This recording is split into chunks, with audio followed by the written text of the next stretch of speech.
The V-1 flying bomb, also known as the vengeance weapon, buzz bomb, or doodlebug, wreaked havoc in England during World War II.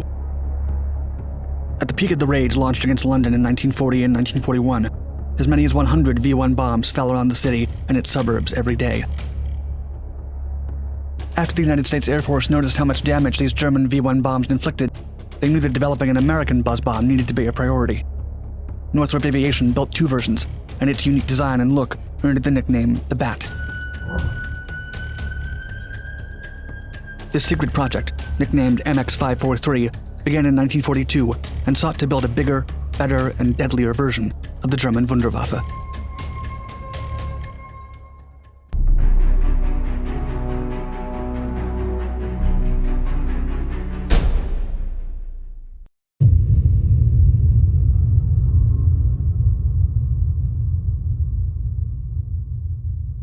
The V-1 flying bomb, also known to the Allies as the buzz bomb, was a cruise missile.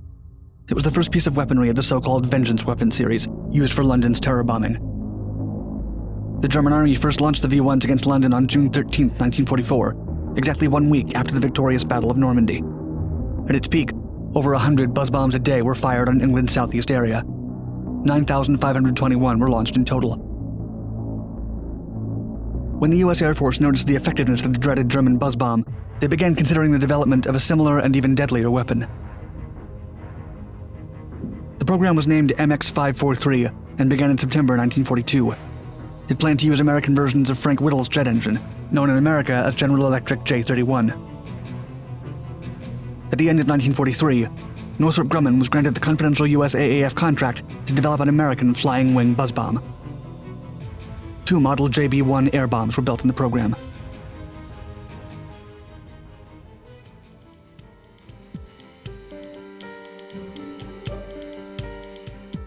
The American buzz bomb's unique appearance earned it the nickname the Bat. The first model, JB-1, was an unpowered aerodynamic man-carrying glider. It had a pilot's cockpit and a canopy window. The second version, the JB-1A, was jet-powered and unmanned. The first model was explicitly built to explore the American buzz bomb's flight qualities and specific characteristics. Since the prototype was made of aluminum and magnesium, it was expensive. The jet-powered version was boosted aloft as a glider with the help of a tow aircraft. Air Force officers would tie tow hitches to the 2 bomb containers. The center section and the wingtips of the buzz bombs were made with magnesium alloy sheets. The wing panels were made of welded aluminum plates. The cockpit was located in the space that would otherwise be used for the jet engine installations in the unmanned JB-1A powered model.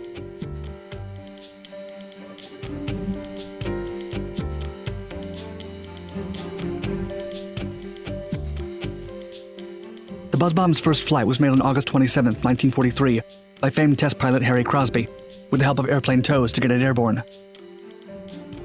The JB-1 took off nicely, but trouble started when Crosby attempted to land. The Bat had a tricycle gear with low-pressure tires. Its ground cushion was so powerful that it would rise to about 10 feet and then stall ungraciously no matter what the pilot tried. The only solution was to fly it steadily at high speed. The other model, the JB-1A, was designed as a plane with a pre-programmed guidance system. The system would guide the bomb with accuracy to a 200 miles away target, where it would then make a dive into the target zone with its bomb load. The design included 2 2,000-pound bombs on each side.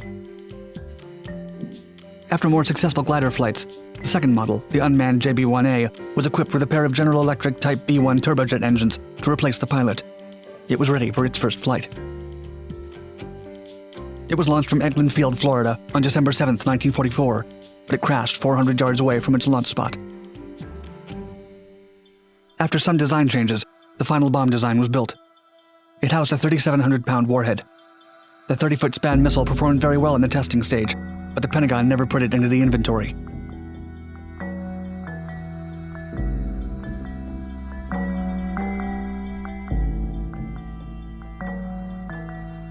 There were only 10 JB-1s built for the Air Force. Even though the flights of the jet-powered copies of the V-1 buzz bombs were apparently successful, the Air Force was more interested in pulse jet propulsion at the time. The JB-1 program was shifted towards that end.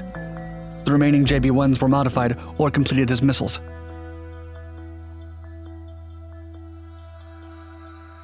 Today, there are only 3 of Jack Northrop's buzz bombs left in the world. In June 1996, the Western Museum of Flight restored the only remaining airframe as a human-crewed JB-1.